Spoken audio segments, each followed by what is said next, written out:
Bonjour, aujourd'hui j'aimerais vous parler méditation. Ouais.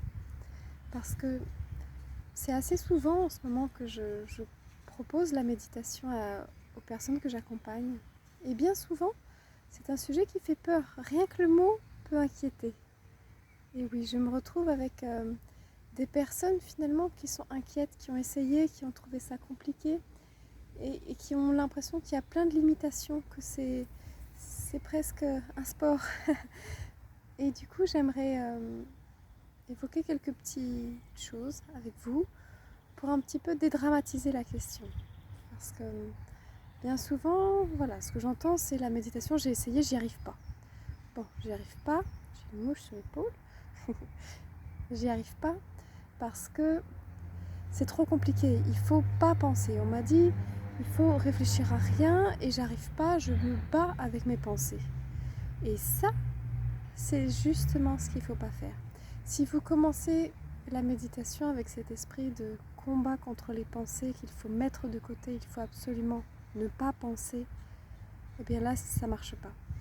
Parce que forcément, si vous avez déjà essayé, vous avez déjà pu le constater, eh bien, dès qu'on essaye de mettre le corps au repos, qu'on se recentre un petit peu en soi, eh bien les pensées arrivent. Parce que c'est très très compliqué de mettre le mental sur pause, stop, il ne veut pas. Les pensées sont toujours plus ou moins présentes, plus ou moins envahissantes même parfois. Et en fait, l'idée, ça va être surtout de réussir à faire avec les pensées, mais sans s'y accrocher. Alors, il y a souvent cette image qu'on retrouve de l'observateur, de passer de la personne qui vit les pensées, où on va tout de suite plonger dans notre organisation pour le lendemain, dans les problèmes qu'on a, dans s'accrocher à ses pensées, les ruminer et commencer à être pris par elles. Et embarqué, et on se laisse avoir et on oublie où on est, ce qu'on fait, pourquoi on s'était assis là.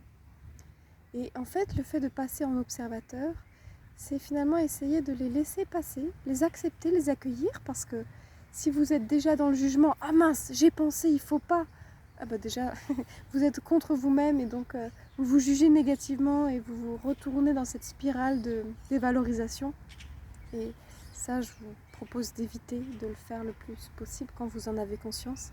Mais plutôt au contraire de dire, bon voilà, je sais que ce sujet-là qui vient encore, il me préoccupe. Bon, et bien voilà, j'en suis au courant, mais là, c'est pas le moment d'y penser, c'est pas le moment d'y réfléchir. Je me suis dit que là, j'allais me poser avec moi-même, me centrer, et donc, je réfléchirai à ça plus tard. J'ai le droit d'avoir cette pensée-là, elle a le droit de se présenter, c'est pas négatif, mais c'est pas le moment d'y réfléchir. Donc, pour la méditation, on parle souvent de se mettre dans un état où on est agréable. Donc parfois, certains préfèrent le faire allongé, d'autres assis. L'idée, en général, c'est pas forcément de s'endormir, sauf si vous faites ça parce que vous avez des difficultés d'endormissement, au cas où il n'y a pas de problème. Le principal, c'est de voir pourquoi on fait ça. Mais pour certains aussi, ne serait-ce que ça, le fait de se poser dans un coin sans trop bouger, se garder du temps dans la journée, déjà, c'est pas évident. Et pour les personnes qui sont très actives et qui finalement n'arrivent même pas à imaginer, à concevoir possible de prendre 5 minutes pour elles dans la journée, eh bien, moi, je vous encourage à réfléchir à qu'est-ce que vous faites déjà. Bien souvent, on essaye de réfléchir à comment est-ce que je peux méditer, qu'est-ce qu'il faut que je rajoute dans mon quotidien pour aller mieux. Et en fait, je pense pas profondément qu'il faille forcément ajouter des choses dans son quotidien pour aller mieux, mais au contraire, parfois peut-être de prendre plus conscience à ce qu'on fait déjà. Tous, vous avez déjà une passion, il y a quelque chose qui vous plaît, qui vous fait du bien. Je parlais hier avec une personne que j'accompagnais et qui me disait mais j'arrive pas à méditer. Et finalement, au fil de la conversation, on a réalisé ensemble qu'elle adore dessiner. Elle adore dessiner et quand elle le fait, ça la met dans un état de plénitude, agréable, où elle se sent bien, détendue, concentrée uniquement sur ce qu'elle est en train de faire. Et bien ça, c'est de la méditation de pleine conscience. Donc en fait, plutôt que d'essayer parfois une technique que quelqu'un va vous donner sur comment il faut faire, alors il faut se mettre en tailleur, non en lotus, non allongé, sur une chaise, assis par terre, sur un zafou. En fait, on s'en fout. Le principal, c'est vraiment, je trouve, Après, encore une fois, il faut voir si ça résonne en vous, si ça vous parle. Qu'est-ce que vous avez envie de faire dans ces moments-là? De quoi vous avez besoin dans votre quotidien? Mais le principal, il me semble, c'est d'être finalement de retrouver cette conscience dans ce qu'on fait. Et quand on arrive, lorsqu'on fait une activité, à être pleinement à ce qu'on fait, à être vraiment à savourer ce qu'on est en train de faire, à éprouver de la gratitude parce qu'on aime ce qu'on fait, que ce soit du dessin, que ce soit pour certaines personnes, pourquoi pas du jardinage, pourquoi pas la vaisselle, pourquoi pas le ménage, si c'est quelque chose que vous faites en conscience finalement. Quelle que soit l'activité, on peut le faire en conscience, en étant simplement conscient vraiment de son corps. On ne l'oublie pas, son corps. On arrête d'être uniquement une tête. On se rappelle qu'on a un corps. On peut utiliser la respiration si ça vous aide pour vous ressentir à l'intérieur, pour prendre conscience de chaque partie de votre corps, des mouvements que vous faites. Et en même temps, l'esprit, essayez d'être concentré uniquement sur ce que vous faites. Sur vraiment, j'ai déjà pris la vaisselle dans une autre vidéo, mais par exemple, je ne sais pas si ce que vous aimez, par exemple, c'est le jardinage, vous occupez de vos petites plantes chez vous, eh bien, faites-le en conscience. Ne le faites pas en pensant, mince, alors là, j'ai que 10 minutes, alors après, il faut que je m'organise pour ça, pour demain. Et puis mince, je viens de rater mon examen, il y a ci, il y a ça qui va pas, ça va me retomber dessus. Ouf, on arrête d'être soit dans le passé, soit dans le futur, et le principal, c'est d'être maintenant. Tout de suite là, qu'est-ce que vous faites? Vous êtes en train de vous occuper de vos plantes? Est-ce qu'elle est jolie aujourd'hui? Est-ce qu'elle a l'air d'avoir un message à vous passer? Est-ce qu'elle a l'air de manquer d'eau, celle-ci peut-être? Et comment est la terre? Est-ce qu'il ne faudrait pas la rempoter? Où en sont les racines?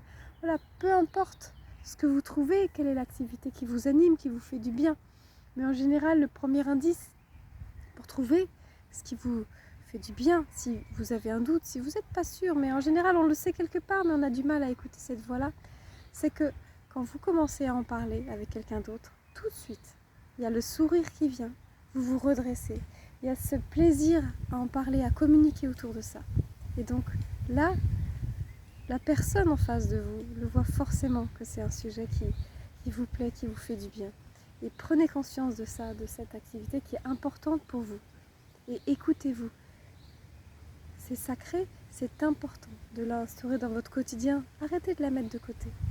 En général, quand vous étiez enfant, vous saviez très bien ce qui vous faisait du bien et vous le faisiez. Si vous aviez besoin de jouer, eh bien vous alliez jouer avant les devoirs, vous alliez vous accorder un petit temps dès qu'il y avait votre jeu préféré de disponible. Hop, on y allait et on allait faire un petit jeu, on plongeait dans son imaginaire et on se nourrissait comme ça.